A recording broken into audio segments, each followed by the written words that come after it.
What up, everybody? What is good? Welcome to the Damn Dude Podcast. Damn, dude. Damn, dude. This is a show where we have the conversations that need to be had in a way that'll make you think and say, damn, dude. Damn, dude. Damn, dude. You know what I'm saying? Some shit that'll help trip you out a little bit, make your day a little bit more fun, insightful. We're here to help educate, entertain, and make an impact on the context that we view life from. So I believe that the more context and perspective that we have access to in life and that we can share and indulge in and speak on authentically, then the more we get to enjoy life a little bit easier. Damn, dude. So that's what we do here. I'm your host, California Cal. I have to say I'm not one of those Californians. I still believe that words have meanings, even though I like making my own shit up and whatever. Words have meanings and definitions mean what the fuck they mean, and it's not offensive that things mean what the fuck they actually mean. And you're free to do whatever the fuck you want. Don't fuck with me. Don't fuck with my people. And we're cool. You know what I'm saying? It's like, where have we lost that shit? You know what I mean? I gotta say, it's kind of funny. There's like a bit of a joke amongst people in other states and stuff where they talk about, well, even I guess it could be political jokes and shit too, but like in other states, people will joke about like, oh, the blue-haired people in California.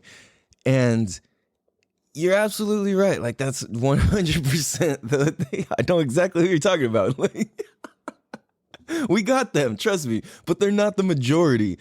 Like most of the people out here, at least when you're out in public or whatever, are fucking cool. You know what I'm saying? Like people in San Diego are fucking nice as fuck. Yeah, you can get your ass beat in certain places and whatever, but at the same time, like we're cool as fuck, dude. Like we're the coolest popular city in California. Sorry. We just are. We're the coolest. Like we're just chilling. You know what I mean? In that sense, like in LA, they're cool. Like, yeah, like my fucking head gel and sunglasses type shit. But like at the same time, you know what I'm saying? Like we're just kick back. We're cool. Like we don't give a fuck. Like in San Diego, we're very like, yo, like we I fucked it up. We don't bother us. We just, man, never mind.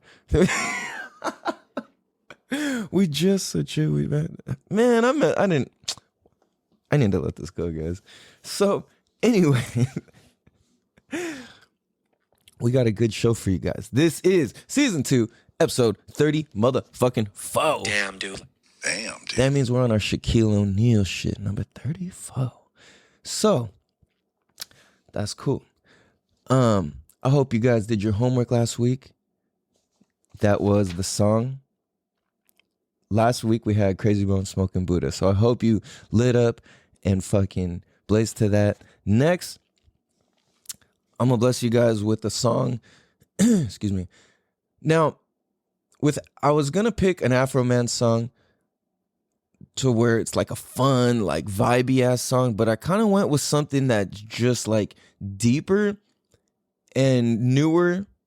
And I'm just like, yo, this shit goes hard, dude. I cannot not slap this song. It's long as fuck, which is cool. It's like, if you're just cruising, dude, like, to me, Afroman makes music for driving. Like, a lot of his, like, most people only know the corny songs that you've heard on the radio or whatever, but I'm here to tell you, Afroman is a really good artist. He plays all his own instruments. He fucking makes his own beats. He writes all his own raps. He can sing.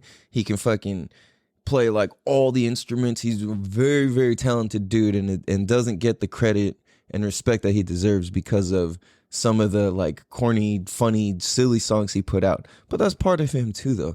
But this song, you guys need to go vibe to this. Just put it on if you're fucking working out, cleaning, driving. Specifically, if you're just cruising, like Afroman's music where you get to just cruise is like the best is windows down and it's fucking summer out and it's hot out, or it's cold out and you got the heater on with the windows down. Oh, with the music up. I love that, dude. That's like one of the best vibes ever. But we'll get into today's music homework. And then also in this episode, we're going to be talking about defining moments in life. I was thinking about this and I got triggered by a couple different things over just the last few, whatever, or where I wasn't like, Karen triggered. I was just like, it triggered something, I mean to say, where I was just reminded of a whole bunch of different things. And it was actually like, it hit me so deep. Like I was actually started crying when I was driving. I was like, holy fuck, like this is a beautiful thing. I didn't even realize this. So we're going to get into that. And we're going to also talk about this fucking badass woman at the park and truly how like our race and our color and all that shit, it really doesn't fucking matter unless we make it matter. So I don't know how much, we're going to get into that too. So first of all, I got to say I do not own the rights to the song. The song is Afroman, A-F-R-O-M-A motherfucking A-F-R-O-M-A-N. Afroman. This song is called Play Me Some Music. So that's exactly what I'm going to do is play us some music, you guys. I do not own the rights to the song. This is Afroman, Play Me Some Music. You can find this on YouTube. Yeah. We'll just take a quick little listen or two here. Whatever problems I'ma just let go. Play me some music when I arise. Thank you, Lord, for opening my eyes. Play me some music while I take my bath. Make me sing. Make me laugh. Some music while I cook my food. Damn, dude. And I listen to the Damn Dude podcast because this is the Damn Dude podcast. Damn. And that was Play Me Some Music by Afroman. You guys just go fucking slap that song because it's fucking tight. Run it up. Go like. I realized that I would always watch fucking, and I literally mean always, watch YouTube videos and I would not leave a thumbs up or nothing. I would just fucking consume and just keep going and going and going. But then I realized I was like, dude, literally if I actually like this and they're giving this to me for free, it's like it's only cool, it's only fair of me to literally click the like button because that helps that person eat, that helps that person fucking feed their family, that helps that person get gas for their car, that helps that person pay their bills, their lights, their gas, their electric, their mortgage, their rent, whatever it is, right? So if you see that, if you're watching somebody's shit on YouTube or wherever the fuck you're listening to a podcast, whatever, just go through to the bottom and just hit the 5-star thing. You don't even have to write anything. You know what I'm saying? It's hella appreciated if you do. But I'm saying, like, not even as this, like, trying to use this as some slick shit to be like, oh, go do this for me. Like, yeah, you should go do this for me. But at the same time, when you enjoy, like, I learned and I'm realizing, holy shit, these people get paid.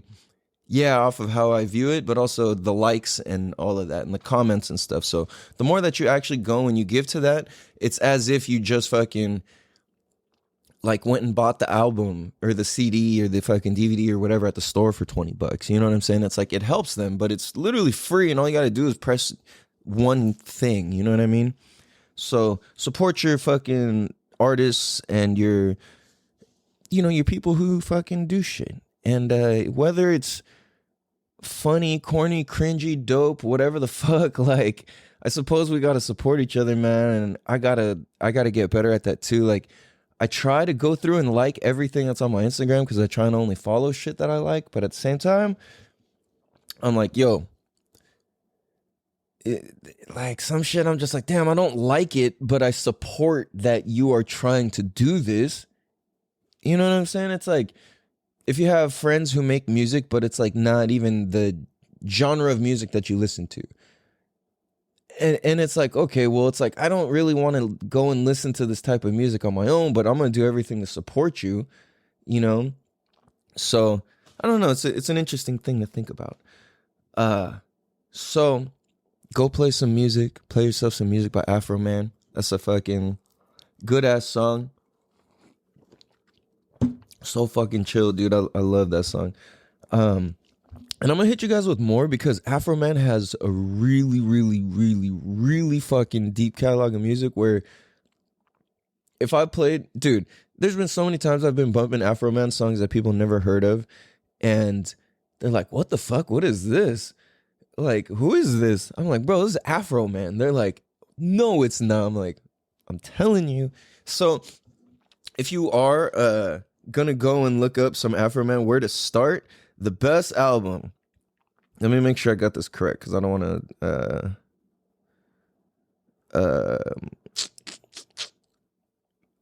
get the wrong information to y'all's. Yeah, I mean, okay, yeah, no, I was right. So, if you want to go check out some like fucking sick ass music, especially since summertime is coming up, I always bump Afroman in the summertime. It's just, he's got that vibe. Start with the album. It's a 2-disc album. I even bought the real one myself. Afroholic by Afroman. And the picture is him with an American flag, and he's drinking a Colt 45, throwing up a shaka. So it's the one with the American flag, Afroholic. Go look up that album. Almost every fucking song on there is just so sick. I'm telling you.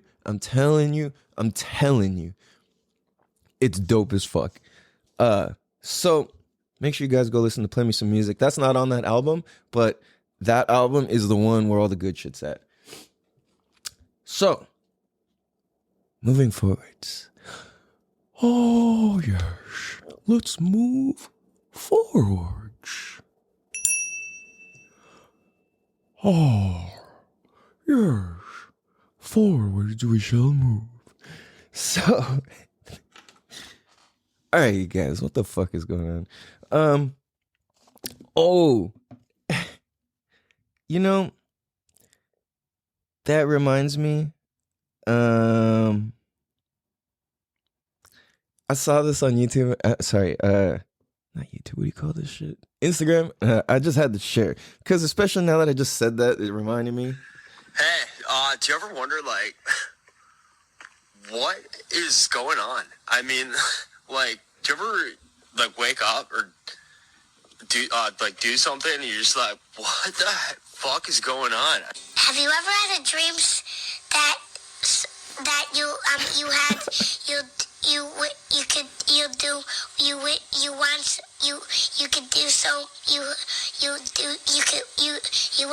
want him to do you so much you could do anything?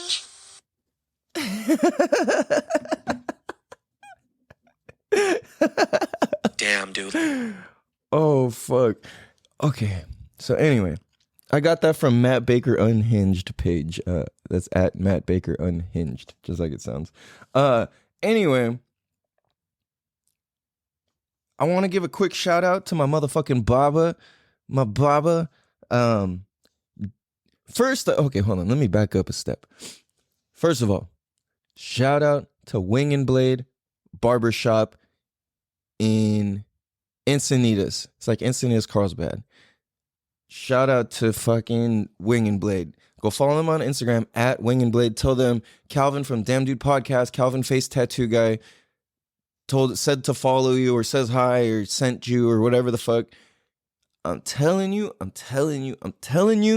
these are the best motherfucking haircuts for men going on. If you want to give a fucking, I did not discuss this with them. I'm doing this out of the greatness of my heart and my fucking clean ass haircut. Wing and Blade Barber. You guys, I'm telling you.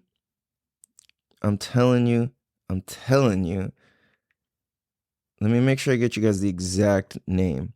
So at Wing and Blade Barber Co. Just like it sounds. Wing and Blade Barber Co. Yeah. Viana is the owner and she is fucking badass as well. Shout out to you, Viana. You are dope. Your whole fucking shop is dope. Your whole staff is dope. Everything you do is dope. Everything about you guys is dope as fuck. So, damn, dude. Shout out to them. Make sure you guys go give them a follow. Tell them I sent you. Like, please do that. That would just be cool. Like, they just be like, what the fuck? Like, where'd this come from? Best barbershop. If you want to give a gift to your man, to your kids, to fucking whoever, you can literally go online, book an appointment online. Like, you just go to their fucking Instagram or their website, Click the thing. It shows all the available appointments, what they have to offer. You can pay for everything online, and then you just show up, get your shit done, and you're fucking good to go. But I'm telling you, these guys know what the fuck they are doing. Holy shit. So everybody go check them out.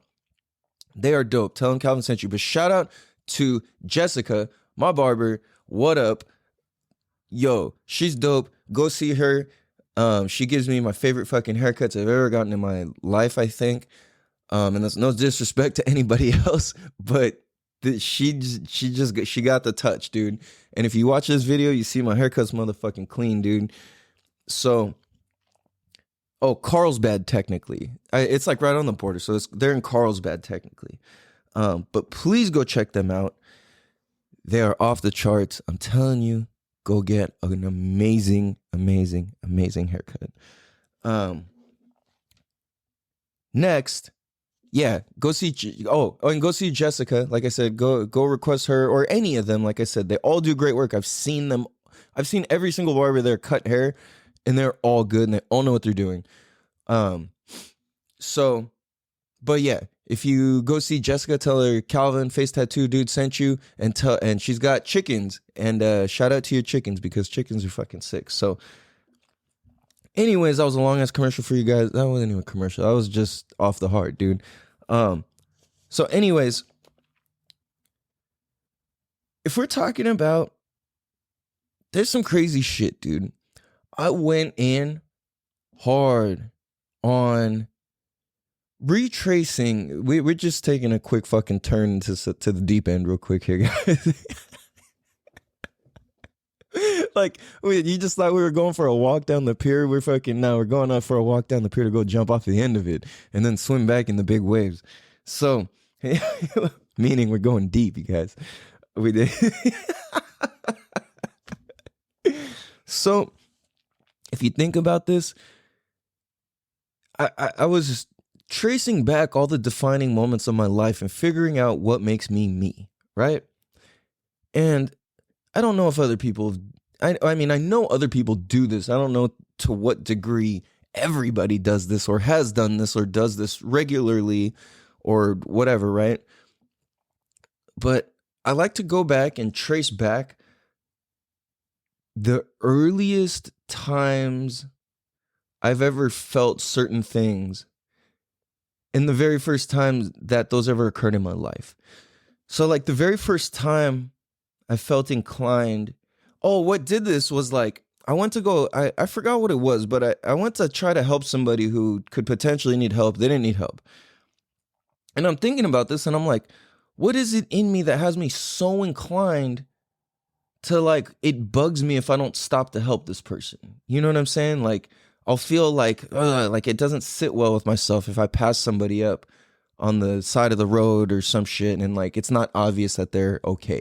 You know what I'm saying? Because this day and age, there's times where if I pass by and I see somebody talking on their phone, I'm pretty much like they're okay at this point. You know what I'm saying? But if I see somebody standing there and like their hood's popped, like I always pull over because I carry tools with me. Like I drive a fucking old Jeep, so I have to carry tools. No, kind of actually, but and I'm always just fixing shit. You know what I'm saying? It's like I'm always ready with some kind of tools. Like, well, almost always. I've got caught slipping. Like, shit. I don't know. Actually, maybe once or twice ever, but I almost always have tools on me, and that's because I just like to be prepared, you know what I'm saying? Like when it comes to shit like that, other shit, I'm like, yeah, well, I don't give a fuck. But like, there's a physicality to it that's so real for me to where it's like, I need to be able to make sure, like, I don't know. Wow. Holy fuck, dude. I just realized this in myself is that if there's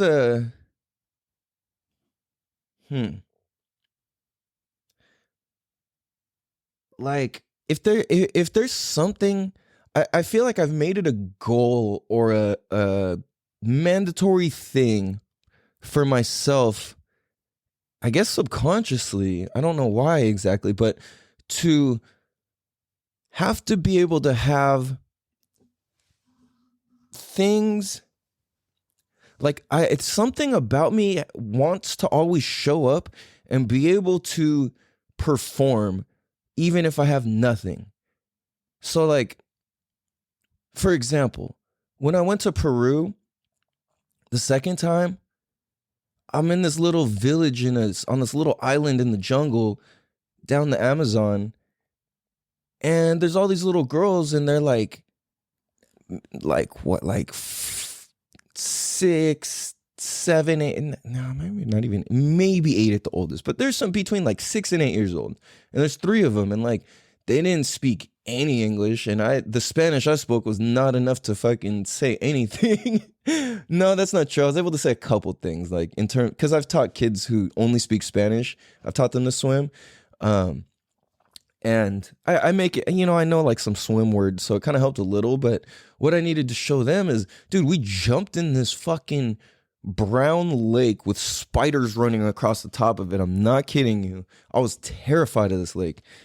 And it was just in me. I was like, I need to show these girls something like swim related, because they don't know anything formal. They're just like, just don't die, don't fall off the edge. Like that's kind of their thing. Like make sure you can kick back, that's all they did. So I was showing them the float, and I was showing them some different things. But what I'm realizing is that like I like to always be able to be prepared to do something with my hands. Like I want to have skills on me at all times. And I feel like, to me, I believe, and I've learned, and I feel like, and something I learned at a young age is like weapons or tools or anything, like a tool can be used as a weapon, you know what I'm saying? So like tools, a weapon is a tool, but all tools is an extension of who you are already. You know what I'm saying? It's like, it's not necessarily that like the wrench will take the lug nut off the wheel. It's that like I have to use the wrench to take the lug nut off the wheel. You know what I'm saying? It's like it requires that being an extension of myself in order to make what we need to happen, right?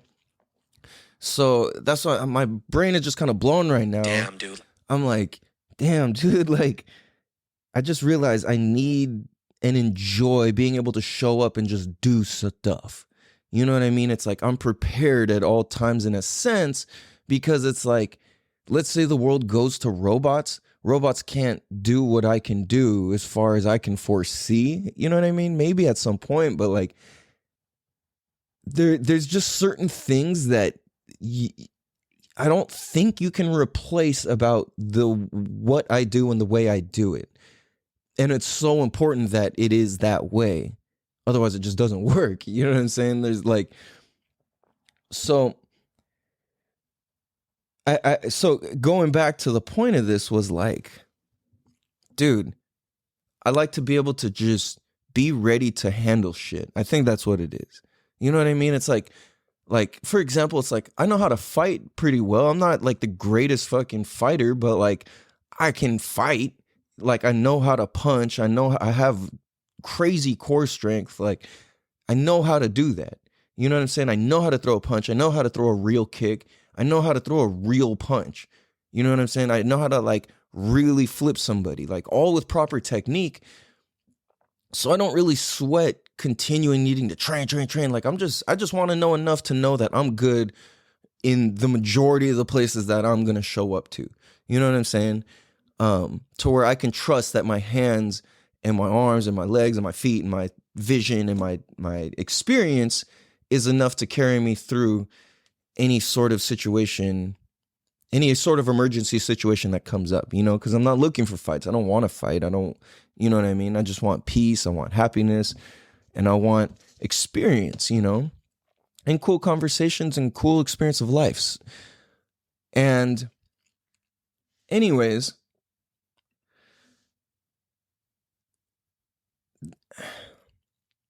like there's something that just feels so good and satisfying about being ready, and me having tools and me doing a job where I can literally show up anywhere and you can speak any language and I could just do my job with my hands.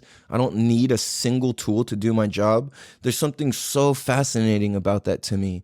And I love so much and so deeply for whatever the fuck reason, But I think what I'm about to Sorry, fuck, I just got a text. I'm just distracted right now. That was a long ass message.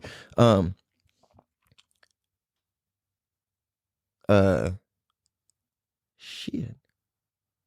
You know what? We're gonna take a break anyway.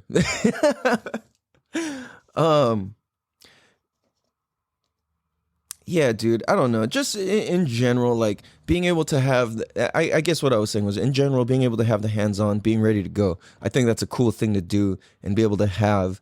And there's a certain level of like, I don't know, pride, I guess, to it or something. There's just something that's cool. It could be helpful kind of in a large number of circumstances and not need anything extra. So, yeah. Anyways, we're going to take a quick break. After these messages, we'll be right back. Damn, dude. Damn, dude. Oh, howdy.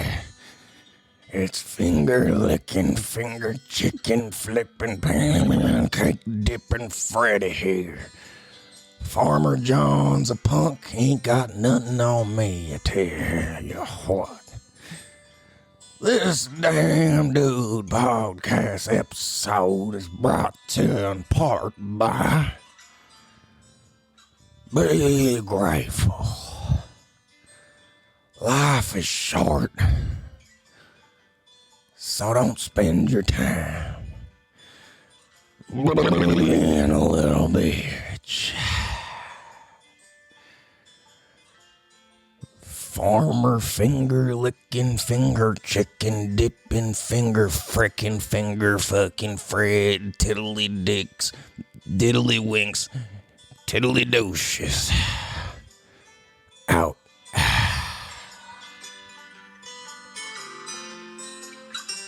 Damn, dude. Damn, dude. Oh, yes. Welcome, bicycle, everybody. Oh, yes.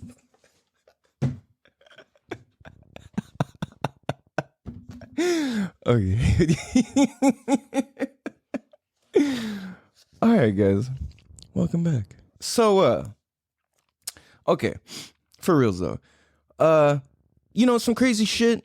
If you think about, well, I was getting into this and I kind of like went on a little sidetrack, but it was necessary to go on that sidetrack in order to get back to the real track because that's the point of having any kind of tracks. So, I was talking about tracing back like the first time I've ever felt anything in my life. Like, do you guys do this too? Give you some time to like answer the question. Oh, yeah, do I? Yeah, no, I do. Huh? Well, should I really answer the question? Yeah.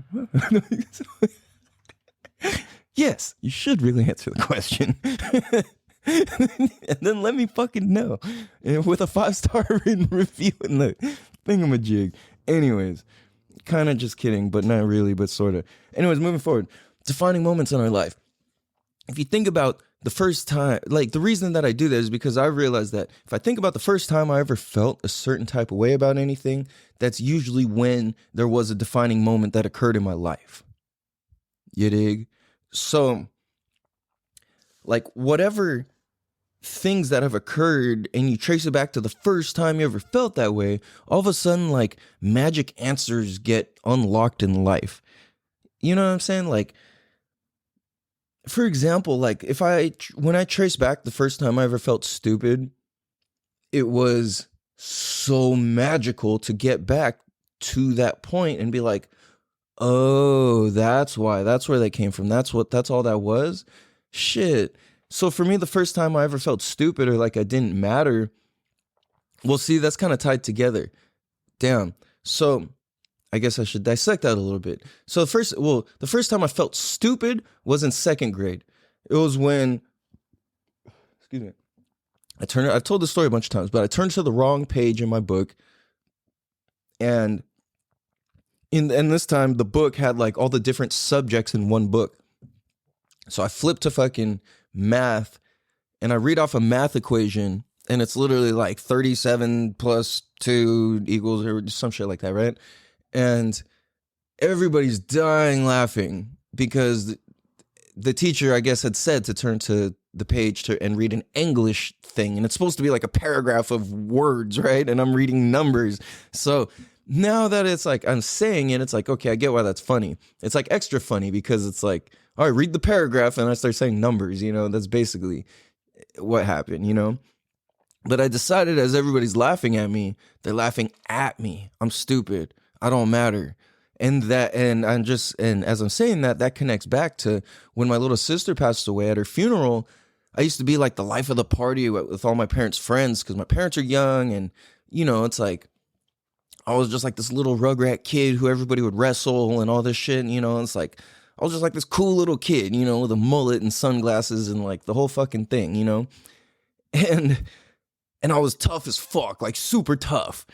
And anyways, my point was that like everybody would be like, yeah, Calves, what's up, And at my sister's funeral, I remember walking up to her casket and all the adults, like nobody really acknowledged me. And that was the first time that all the people who would hype me the fuck up, pick me up, wrestle me, whatever, give me hugs, all this stuff, like they were just in their own world. It's like, I mean, granted, now that I'm looking back, yeah, they were at a baby's funeral, you know what I'm saying? Like that's pretty tough. An open casket at an almost 2-year-old's funeral. That's pretty tough, you know what I'm saying? So obviously understandable. I'm not like, oh, I needed attention. But like what happened was in that moment, it was like, I realized I don't matter. I'm fucking invisible. Everybody who's hyped on me doesn't see me. Like, holy shit. And they're all in the same building at the same time. I really am invisible. So when I walked up to my sister's casket, I remember just looking there and just that realization of death and seeing my sister passed away. I'm like, I literally said to myself, my childhood's over.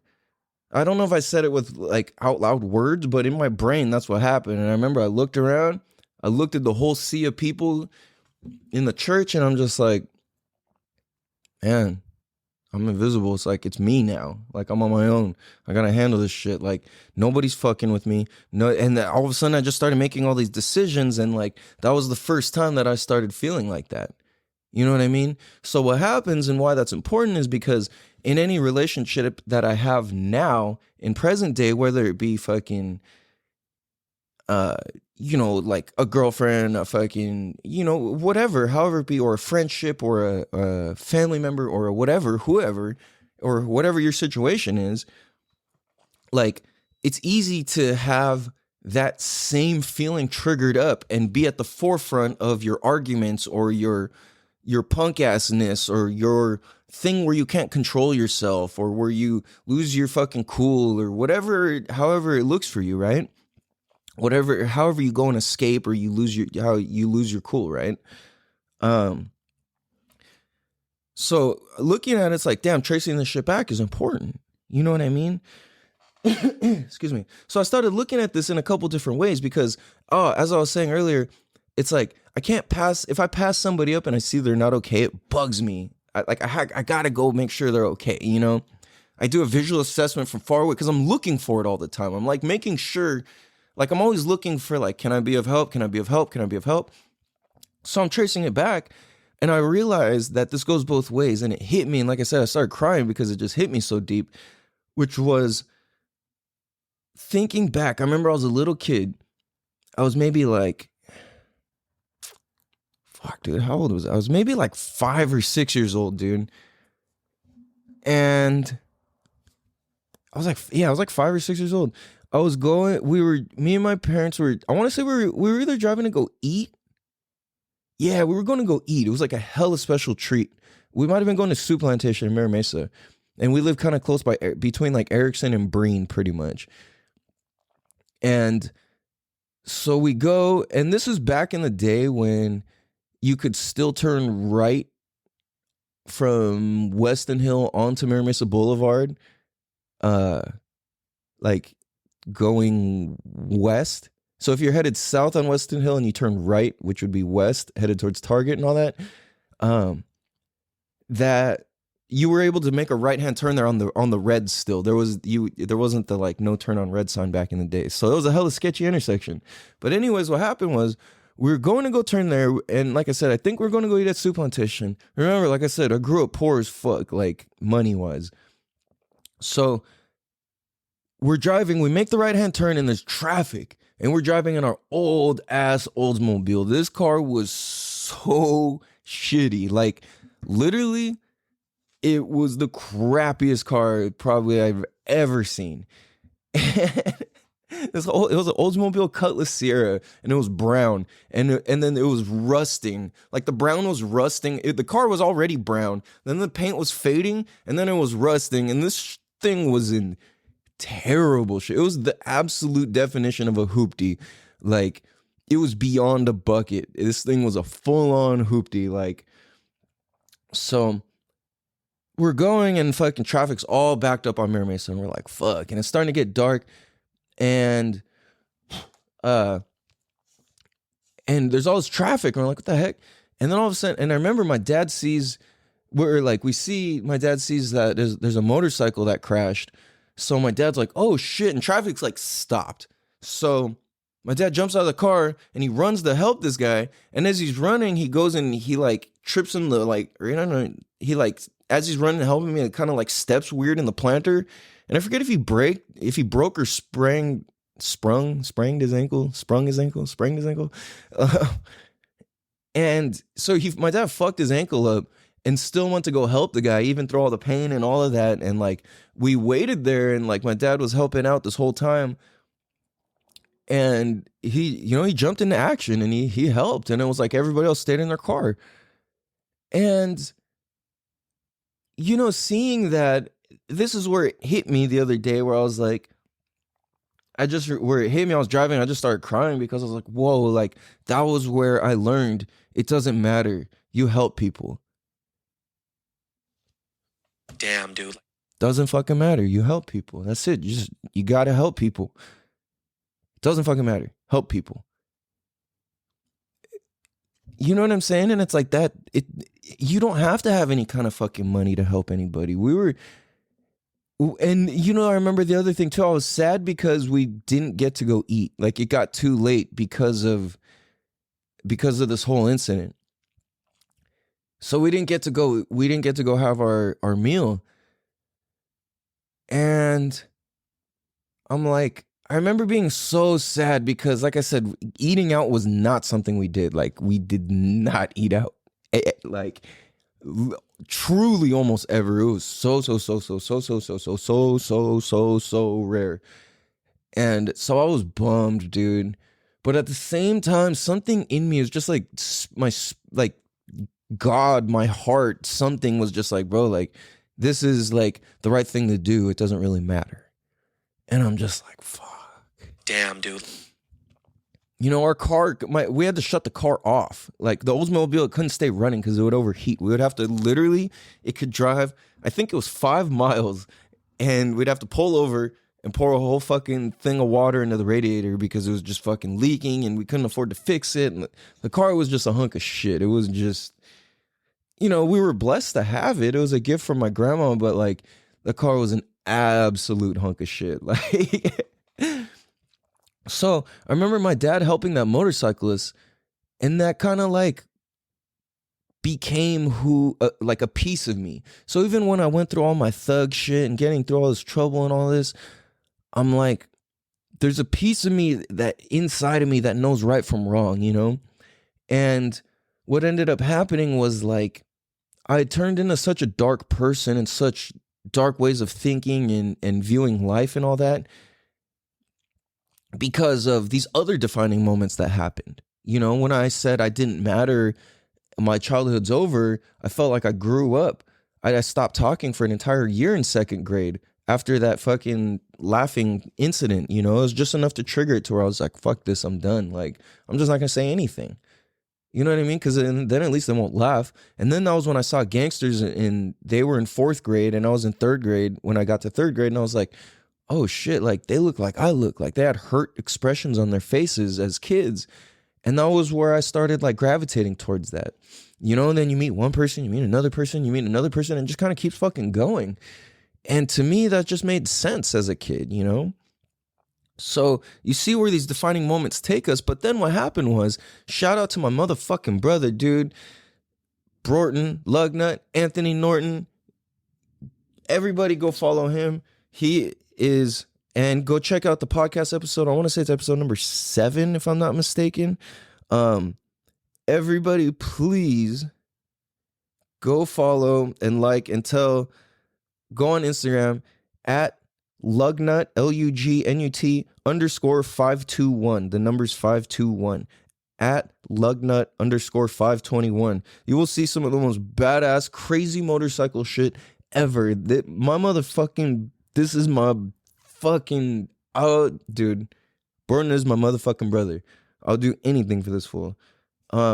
He helped save my life when I break my neck. We have been through some of the craziest shit. Him and I need to get together and do like 6 more podcasts because shit goes in, and he's the only one of him. There's nobody like this motherfucker. But when I met Burton when I was about like 20, 21, I think I just turned 21 actually when I met him. And he showed me, just cruising around with him, he had that like, yo, somebody's pulled over, like we need to go check on them. He had that. And he would do that all the time. And like, at first I was kind of like, man, why are we stopping for these crackheads? Like I really, like, we've had fucking tweakers he's pulled over for where their van's broken. He's had fucking, you know, like fucking fancy, whoever, like the whole range of people that this guy helps is, it can only be paid back by like good karma in lifetimes from now, because how much good he does will never truly be acknowledged. But Burton, if you ever hear this, or anybody who listens and follows him, tell him Calvin sent you, tell him Brolvin sent you, that's broed out, Calvin put together, whatever the fuck, tell him Damn Dude Podcast sent you. He expects followers. He's got a lot of followers. He's a big deal. Yo, but he showed me that again, and that brought that spirit out of me again, where it's like, yo, we help people. And I'm like, oh yeah, we fucking help people. Oh shit, like, dude, it just fucking hits me, and I'm like, yo, all right, we are motherfucking warriors, because Burton also is a motherfucker that does not take shit. He is the kindest individual ever, and he does not take shit. You cannot fuck with him. He's just one of those people. You know what I'm saying? And I'm like, oh, fuck. I'm one of those people too. I'm really fucking cool. But at the same time, like, you can't, like, you're not going to fuck with me. You know what I'm saying? And we recognize that in each other. And it's like, fuck, bro. We have so much respect for each other. To where I realize, I'm like, oh shit, we can still be hard. We can still be fucking warriors. We can still fight. But the fight is not for bad. The fight is not for trouble. The fight is not to hurt people. The fight is to help people. The fight is to be a warrior of good. The fight is to be of fucking growth and helping and love. It's like, that's how I resonate with myself. And that's, my homie Sebastian sent me a book, like, The Warrior of Light. And that's how I relate to myself, is like, I'm a warrior of love and light and positivity, and I will fight for what the fuck is right, because in my defining moments of life, those happen to be the examples I was shown, and I choose to embody that example and still continue to take that and move forwards with it, because why the fuck not? We need that. You know what I'm saying? And it's like, we all have an opportunity. If you think about this, like, if you were you back in, I don't know, like whenever the fuck war was cracking off, or there's a lot of people our age who have gone to war. That's very real. You know what I'm saying? But like, what I'm picturing is like way back in the day when shit was less sophisticated, and you really had to go like battle like by hand, like before guns, when you had to really go and fucking fight. Like, what would you have done? Who would you have been? You know, whether you're a male or female listening to this, like, if you believe in past lives, then there's a very good chance you were one, or you were a dude, or whatever. You know what I'm saying? And So if you look back, it's like, would you still fight for what was right? Would you still, like, why would you fight? Well, to protect our village and protect our family. You know what? That's a good enough reason to fucking fight. Fair enough. Handle your motherfucking self. Handle your business. Do your fucking thing. You know what I mean? So when we look at, like, what do you fight for? Are you still a warrior? You know what I mean? Because that soul, that spirit, it's still in a lot of us. You know, we just don't know where to put it. And for me, I am a motherfucking warrior. And it's like, I got that tattooed on my hand too. Like, I am a motherfucking warrior. That's how I relate to myself. I'm not a fucking, soldier. I'm a warrior. And that's just whatever the fuck, think whatever the fuck you want. That's just how I relate to myself. I'm a warrior of love and light and what is right. That's who the fuck I am. And I will fight for that. And that's what, I do my best to fucking work towards and work for and be the embodiment of. And it doesn't matter if you got fucking laughed at in second grade or not. And it doesn't matter if you fucking decided that your childhood was over when you're 6 years old standing at your sister's casket. It doesn't matter. Because it's okay. You can choose to love that. You can feed love into that. It doesn't matter whatever happened to you.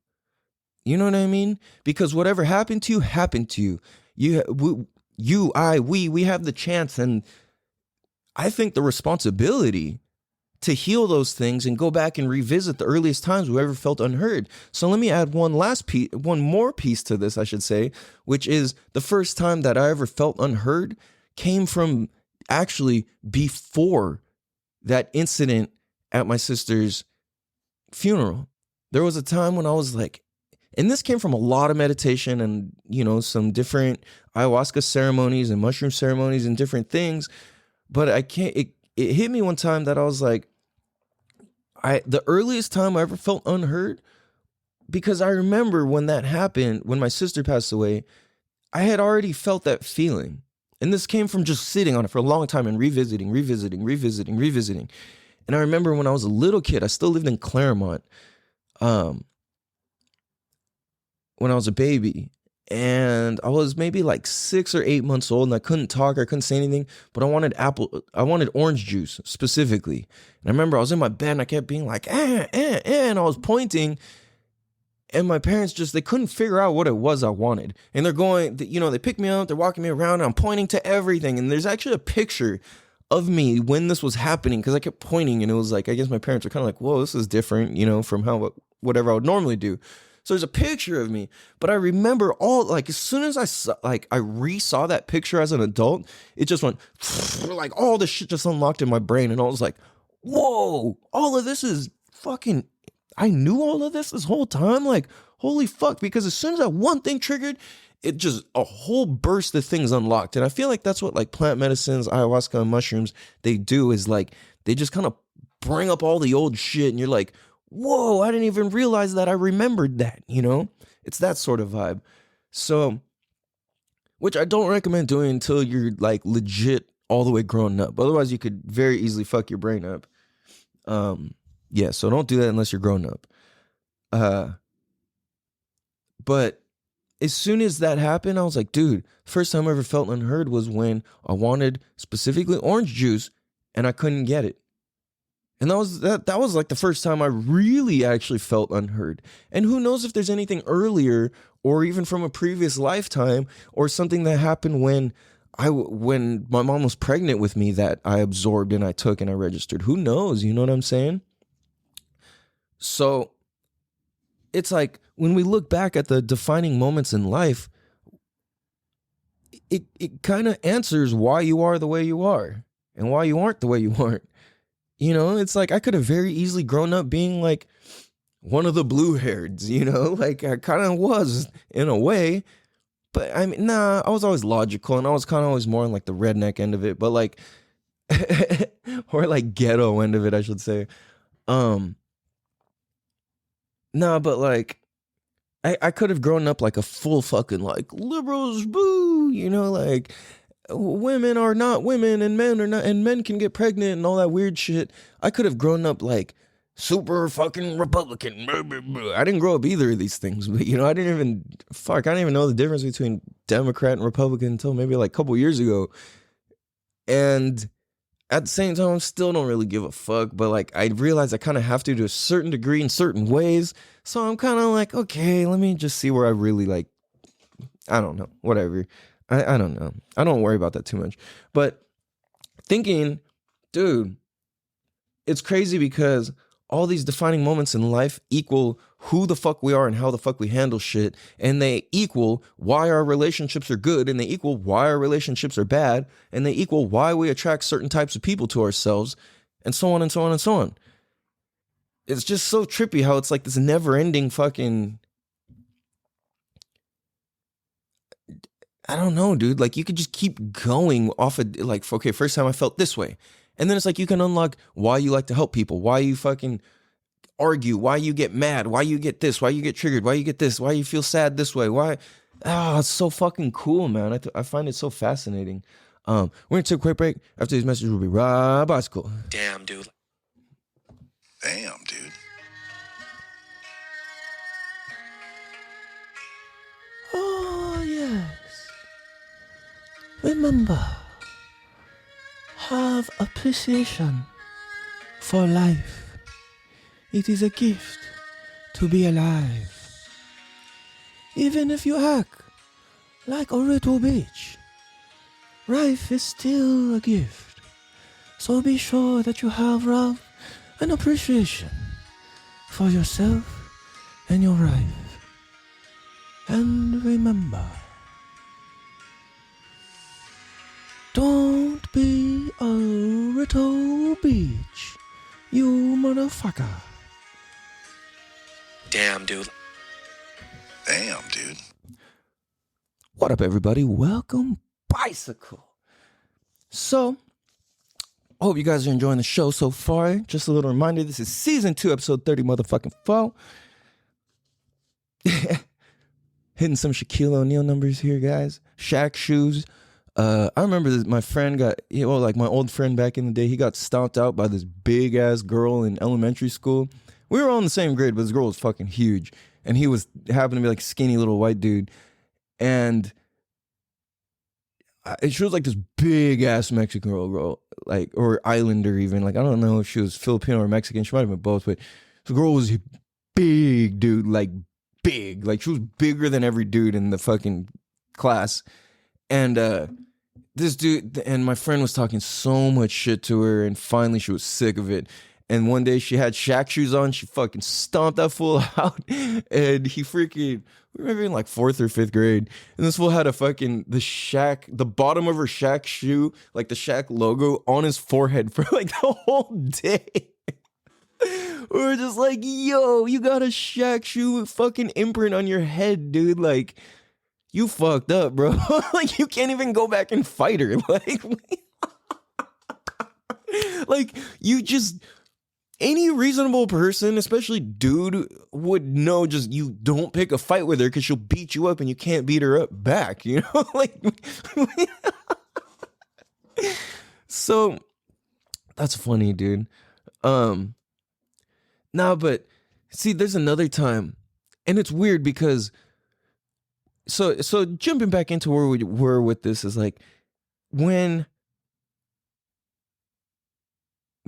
we go back and we look at like the times where these little things where we first felt things, we realize we stack them. Like they start stacking and they start becoming who we are, and that's how we start viewing life from, and that becomes the colored lens that we view life. And that's why I think it's so important to share different contexts of things and share the contexts that have helped me grow with you guys and for the future generations and whoever the fuck listens to this. Like, it's important so all of our lives can be better, right? That's all I'm fucking caring about. And that's why I don't charge anything, or I don't run any ads or anything. I just want this shit to be fucking cool as fuck. You know what I mean? So I remember there was this one time I was driving home and I was with my dad. And again, on Mercer Boulevard, we were going the other direction this time though. But I was a little kid. I was maybe like 7. And I remember I was just saying some wacky shit. Like, I was just being weird. I don't know what I was saying. But I remember his reaction. He was like half joking and half like, bro, like, what is up with you? But the way what he said, it just made it like broke me in that moment. He didn't mean to. It's nothing on him, you know? But he was like, what are you on, drugs, bro? Like, he said something like that. I forgot the tone of it exactly. He's like, what are you on, drugs? And I was just like, I was being like, blah, blah, blah, whatever, you know? And then, like, I just remember being like, oh, like, but like, instead of just taking it as like, yeah, I'm acting weird as fuck, you know? Like, that's like the joke or the insinuation. But then how I took it was like, because I had seen people who really used drugs when I was a kid. You know, I've had family who used some crazy drugs. I've had people in the neighborhood. Like, I remember my neighbors growing up, like, directly across the street. They sold all sorts of crazy drugs. They would have riots in the fucking street and, like, all sorts of crazy shit. Like, literally people fucking bringing up big screen TVs and all this shit and microwaves up to the front door. Like, it was like that type of shit. And I remember just how I took it was, wow, you think I'm one of those people? You think I'm a loser? You think I'm a lowlife? You think I can't even, like, you know what I'm saying? That I start stacking all these things. And because I had this incident happen where I got laughed at in second grade, I had the incident where I felt like, oh, I don't matter, you know, and then I had the incident where, damn, I'm just at wanting juice and I can't even get juice. So I'm having all these incidents stack up and I'm like, and I just keep proving to myself that that's how life is and that's how life occurs and that's how my life goes. You know what I mean? So just that happening, which it was like a double-edged sword, because on one end, I'm like, no, hell no. And that kind of pushed me to also always be like, no, fuck no, I'm not going to ever do drugs. Like, I've never done drugs. I don't consider natural plant medicines to be drugs. Like mushrooms, ayahuasca, that shit just grows from the fucking thing. You're not really processing it. Like ayahuasca, you're just boiling. But it's like, I boil coffee every day. I don't got a problem with that. You know what I'm saying? You boil tea, you boil your food. That's fine. That's clean. There's no additives. It's just plants. You know what I'm saying? Like ayahuasca is just ayahuasca root and chacruna plant. And that's it. And you just fucking cook and stir the shit. You got to smash the bark and you know what I'm saying? So, and then mushrooms, you just fucking dry them out and just eat them. It's like, there's no processing. You're not doing anything extra. So that's why I don't consider that drugs. And I have learned so much through them myself. I'm not like super crazy, like, oh, let's go fucking trip out. Like, nah. But I do understand and I have a great respect for them deeply.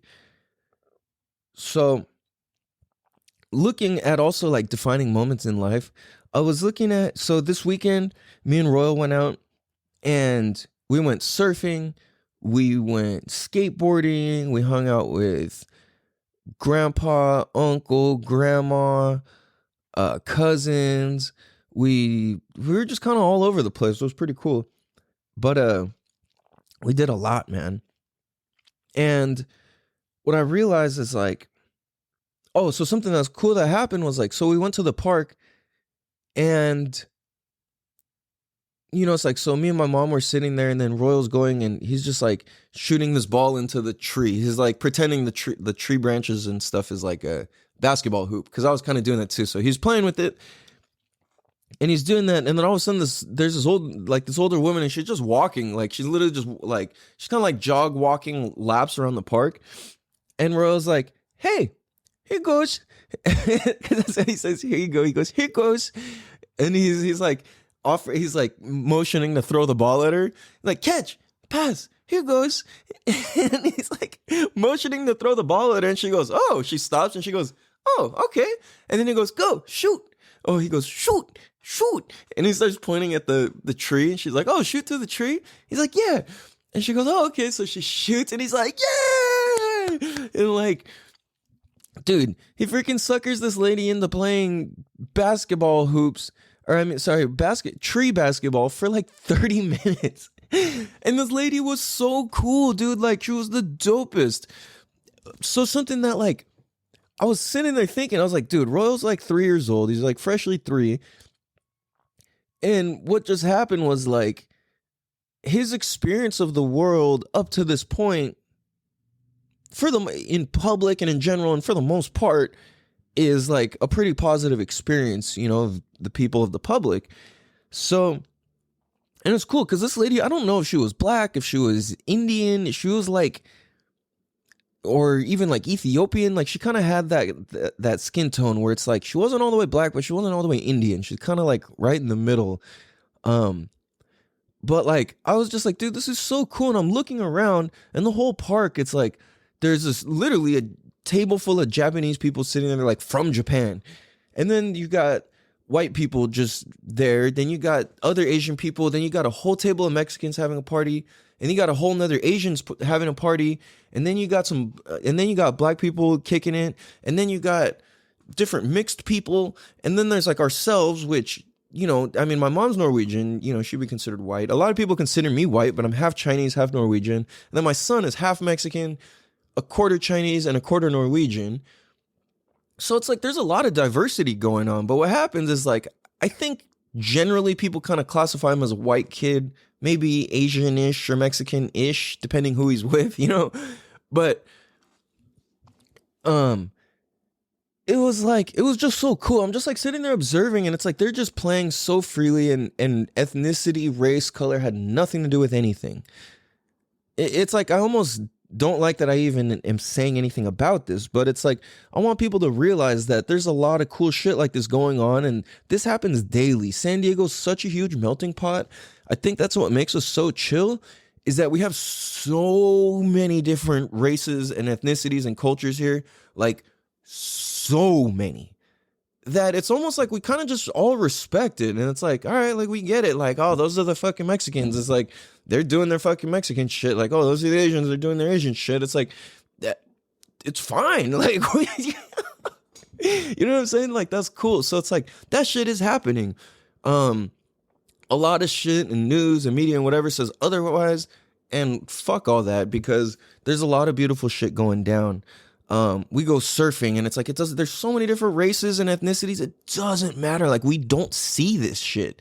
So it kind of bugged me that I even saw this. But what I realized in the moment what was happening was like there's like seemingly there's a little white kid and an old black woman just playing hoops on a tree out of fucking nowhere. Like, my son doesn't even really communicate all the way. He just has a couple words. So like they were just sharing love and sharing a moment and sharing the nature of themselves with each other. Like I've talked about before, it's like, yo, I'm sharing my fun spiritedness with you, and you're doing this back. Like, this is cool as shit. And I was just sitting there fucking cracking up, dude, because the both of them were having so much fun. And I was like, what the fuck? It even got to the point where I was like holding her hand and stuff. And I was like, yo, like, go for it, dude. She was like, I'm standing right there. She's an old woman, you know, like, and she's like helping him like get down from the bench and up and all this. And I was like, yo, this is so cool. Like, and it's tight because that's going to be what I hope, you know, is his standard, and what it has been really is like his standard baseline of viewing human beings. Because Royal has met people of all different races and ethnicities. He's met like extremely white people, kind of tanner people, more darker people, tanner people, darker people, and then all the way to like super black people. So it's like, and everybody in between. And he's just kind of like, I imagine he doesn't see any, he just kind of like, oh, like, cool, you look cool, you know, like, he doesn't really care. He just goes off of people's vibes. And I realize it doesn't really matter what race you are. Like, my kid just goes off of, like a baby just goes off of how cool you are or not. You know what I'm saying? So, like, I think if a baby feels your vibe, then lean into that. That's cool. That means you're cool. You know what I mean? Like, if little kids like you, that means you're cool. And that's why I don't fucking trip, dude, because so many little kids think I'm so fucking cool. And I love it, dude. Like, there's nothing cooler than having, like, kids think you're cool. You know what I mean? Like, my own age group, I don't give a fuck. You guys are all influenced by some other shit. You know what I'm saying? Like I have the opportunity to set the tone for what the fuck happens from me and underneath me. Hell yeah. If they think that how I'm doing that is cool, let's fucking go, homie. You know what I mean? Let's go. Let's do that. You know what I'm saying? Like, dude, it was so cool. And then also it's like when I took Royal surfing this weekend, Dude, we went out in the storm waves. The storms were, it was crazy. Like we weren't out there, obviously. We were just in the shot in the whitewash, you know, we're safe. Excuse me. But it was cool because we go out and there's all these old surfer bros who kick it on the like these guys are literally here daily. They park in the most front rows of the beach where we go, and they're like the locals. Like they literally have grills and hammocks and TVs and radios and fucking like a smoke setup. Like they'll have vans and they just park them. There's like maybe like, I don't know, like 5 to 10 of them on different occasions. And these dudes are just lit, dude. Like, I mean, literally. Like, it just reeks of weed and they're just having the best time ever. And it's like they basically live at the front row at the beach. And we go by, and every time I talk to these dudes real quick, you know, nothing too crazy. They're like the type of dudes where they have their own thing they want to say. They're not really trying to hear a whole lot, but they're like, yeah, you know, it's so cool, man. Like, gotta get them out there young, bro. Like, oh, it says it. Or no, like, I'm doing too young of an impression. They're like older surf bros, like literally in their 50s, 60s. And they come by and Royal's giving them knuckles and shakas, knuckles and shakas, knuckles and shakas. And they're like, yeah, how old is he, bro? Gotta get him. Yeah, start him young, man. So we go and then we come back out of the water. Royal's all like fucking freezing. Like,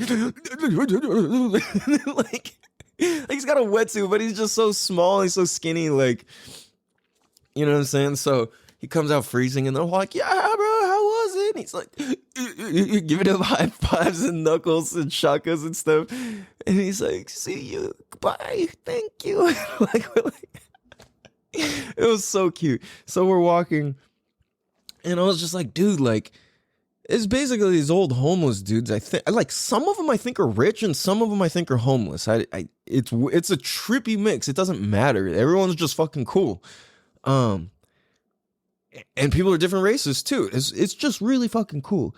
So like, I'm looking at it and I want to be the example of my dad getting out of the car to go help this person, breaks his fucking ankle and still helps all the way through.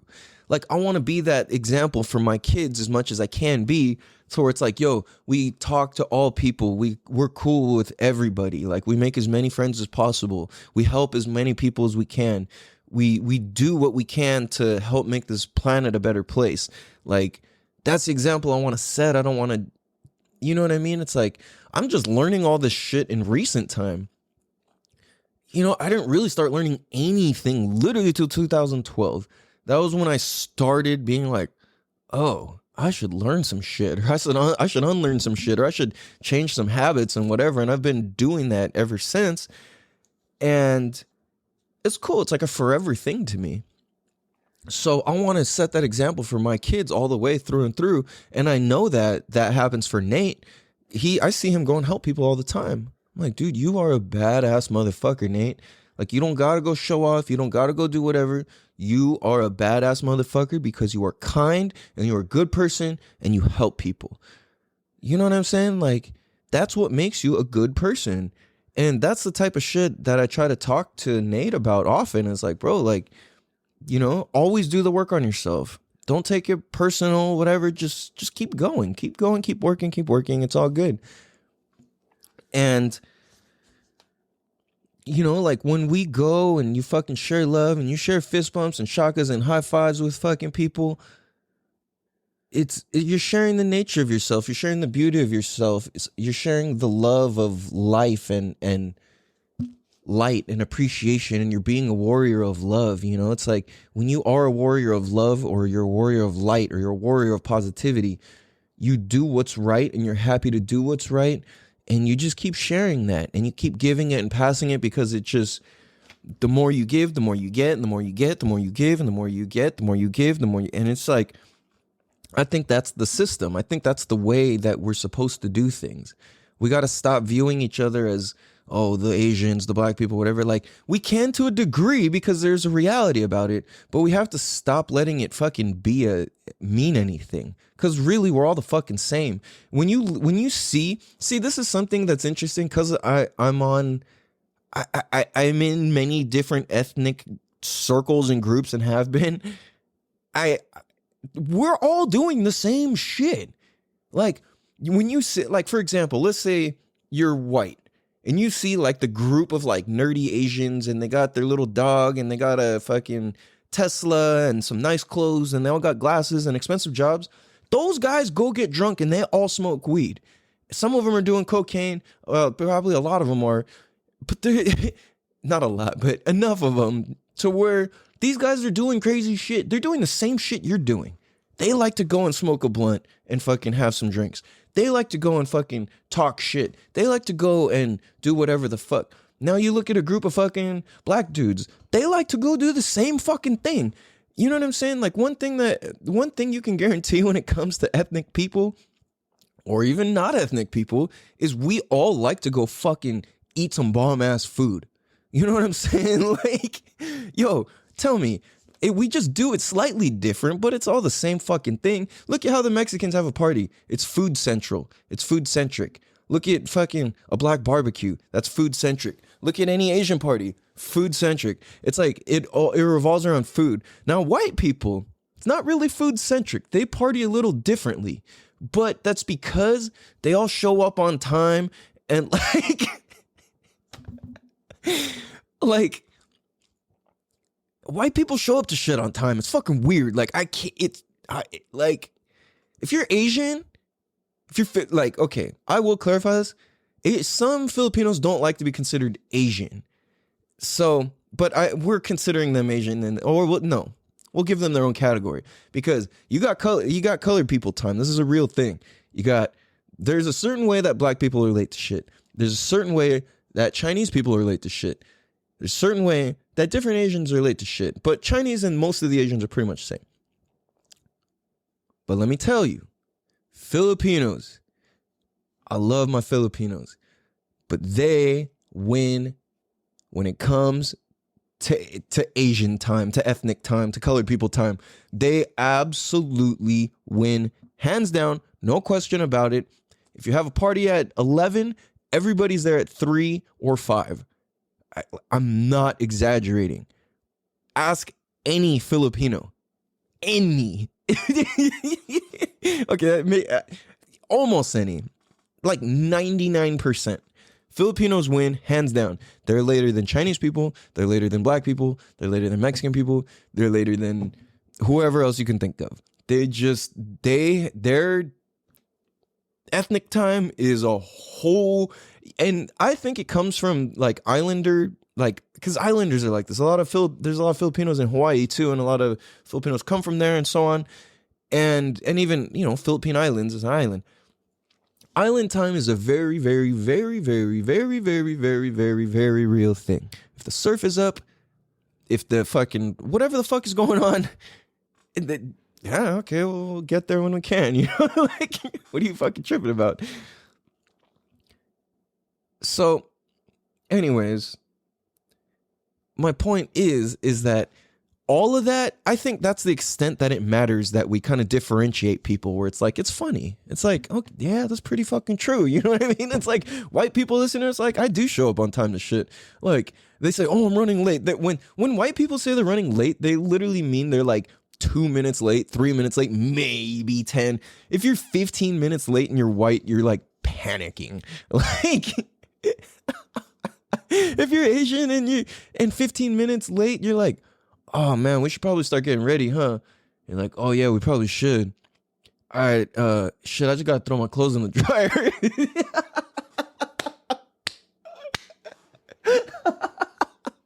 Oh shit, no, then I gotta cook the rice too. And then this is actual factual shit here, you guys. So you guys, this has been a fun episode. This has been deep and also silly as fuck. So go peep that Afroman song, play me some music. It's a fucking vibe, dude. And just remember, we're all not that fucking different. We're all the fucking same, dude. We're all human beings. We've got differences, but we're all human beings. I should say, and we're all human beings. We got differences and we're all human beings. And that's what's beautiful. If we're all the same, it would suck. It really would. You know what I'm saying? Yeah, I mean, you dig? You understand what I'm saying? You feel me? You guys, love you. Appreciate you guys. Be sure to go leave a 5-star written review. Be sure to go tell your mom, to tell your daddy, to tell your uncle, to tell your sister, to tell your cousin, to tell your birdie, to tell your uncles, cousins, snakes, pets, rabbits, mouse, inside of a snake who's been digested and came back and reincarnated as a human being. Tell that motherfucker.